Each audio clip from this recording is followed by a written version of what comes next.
महेश काटोळकर यांनी अभिनेत्री स्वीकारली आहे। त्यानंतर प्लॅटून क्रमांक 2 गोंदिया जिल्हा पोलीस महिला प्लॅटून कंधों से मिलते कंधे कदम से मिलते कदम हम चलते हैं जब ऐसे के दुश्मन के चलते हैं। प्लॅटून कमांडर पूजा जिमात स्टुडंट पोलीस कॅडेट प्रोग्राम राबविण्याकरता या विद्यार्थ्यांना शालेय शिक्षणासोबत चांगली निवृत्ती देऊन जबाबदार नागरिक बनवणे हा उद्देश आहे। प्लॅटून कमांडर आहे मास्टर रामकिशन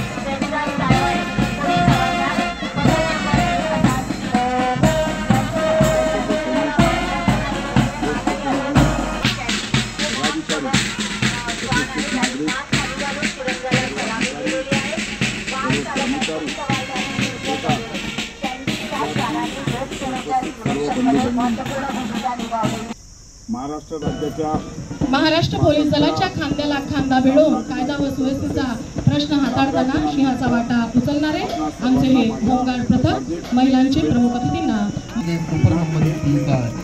आपल्या महिला जवानांच्या प्लॅटूनसह नामदार म्हणून मान्यवरांना मानवण्याला मार्गस्थ होत दूर राहण्याचा संकल्प करीत आहे माझे कार्यालय माझे घर।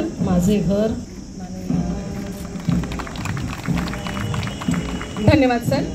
आजच्या कार्यक्रमाचे प्रमुख अतिथी माननीय श्री विनय गौडा जीसी सर भारतीय प्रशासन सेवा स्थानी पोहोचत आहे।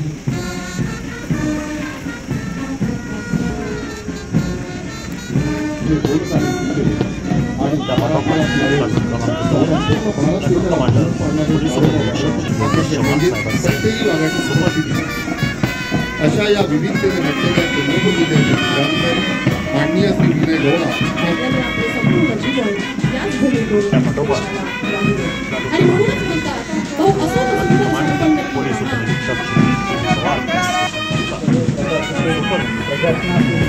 सर्व सहकारी नागरिक पत्रकार बांधव आणि विद्यार्थ्यांचे सर्वप्रथम स्वागत करतो। 7 रोजी संयुक्त महाराष्ट्राच्या निर्मितीसाठी अनेकांनी आपला बलिदान दिले। त्या सर्व मराठी वेळ पाहून शत्रुपक्ष गारद होतो। ज्ञानक्षेत्र असो युद्धक्षेत्र असो कोणत्याही आघाडीवर महाराष्ट्र लढणार। मराठी प्रज्ञा प्रतिभा मराठ्याविना राष्ट्रगाडा खरा वीर वैरी पराधीन नेता महाराष्ट्र आधार या भारताचा।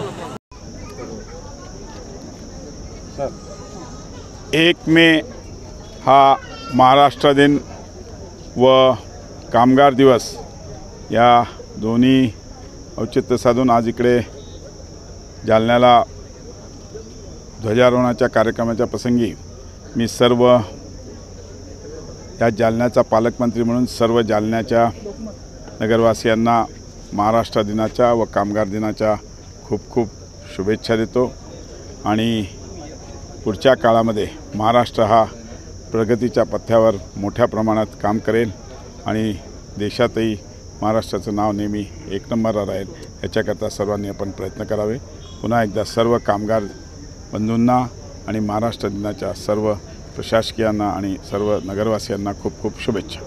सर जिल्ह्यामध्ये नो पॉलिटिकल नाही पॉलिटिकल पाण्यावरती सर जिल्ह्यामध्ये दुष्काळाची परिस्थिती भयानक होते, पाण्याचा प्रश्न गंभीर होतोय। आम्ही कलेक्टर साहेबांची चर्चा केली आहे, सीओ मॅडमची पण चर्चा केली आहे। ग्रामीण भागामध्ये सगळीकडे टँकर्स आणि वाढवण्याकरता आम्ही ऑलरेडी निदर्शनं दिलेली आहेत आणि नक्कीच ती अडचणी सोडवायचा आम्ही पुन्हा प्रयत्न। बांधकामं खूप चालू आहे जोरावरती आणि पाण्याची कमतरता आहे। बघू त्याच्यावर कंट्रोल करायला सांगू। ठीक आहे, आज महाराष्ट्र दिन आहे, त्याचप्रमाणे कामगार दिन आहे। या निमित्त मी सर्व नांदेड जिल्हावासियांना मनपूर्वक शुभेच्छा देतो। आपल्या महाराष्ट्र राज्याचा एक गौरवशाली वारसा आहे, आपली संस्कृती आहे आणि हिचं जतन करण्यासाठी संवर्धन करण्यासाठी आपण सदैव कटिबद्ध राहू असाच निश्चय आज या महाराष्ट्र दिनी करूया। प्रवाशांना एकच आहे की आपण संघटित महाराष्ट्र ठेवला पाहिजे आणि विकसित महाराष्ट्र निर्माण करण्याच्या दृष्टिकोनातून महाराष्ट्राला प्रगतीपथावर आणण्याच्या दृष्टिकोनातून आपल्याला सगळ्यांनी मिळून काम करणं गरजेचं आहे आणि त्या दृष्टिकोनातून सगळ्यांनी काम केलं पाहिजे। आज आपण पाहतो की 64 वर्ष झाले आणि 64 वर्षामध्ये आज आपण पाहतो की त्या काळ आणि आजच्या काळामध्ये फार मोठा फरक झालेला आहे आणि त्या दृष्टीने सगळ्यांनी मिळून आणखीन महाराष्ट्राला प्रगतीपथावर घेऊन जाणं सगळ्यांची जबाबदारी आहे।